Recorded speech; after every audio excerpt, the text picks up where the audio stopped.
Israel के डेमोना एटमी reactor पर missile हमला किया गया है, जिससे इर्द गिर्द का इलाका भी लरज उठा और एटमी रिएक्टर के सारिन बज उठे और ताबकारी अखराज का भी खदशा जाहिर किया गया। इसराइली फौज के मुताबिक शाम की तरफ से मिसाइल दागा गया, जिसका फौरी जवाब दिया गया है और जवाबी तौर पर शाम को निशाना बनाया है।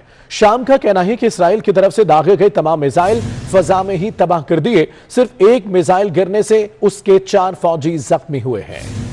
इसराइली फौज के मुताबिक शाम की तरफ से मिसाइल दागा गया, जिसका फौरी जवाब दिया गया है और जवाबी तौर पर शाम को निशाना बनाया है। शाम का कहना है कि इसराइल की तरफ से दागे गए तमाम मिसाइल फजा में ही तबाह कर दिए। सिर्फ एक मिसाइल गिरने से उसके 4 फौजी जख्मी हुए हैं।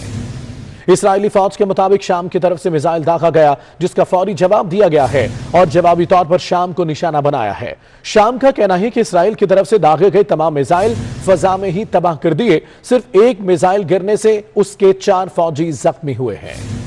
इसराइल के डेमोना एटमी रिएक्टर पर मिसाइल हमला किया गया।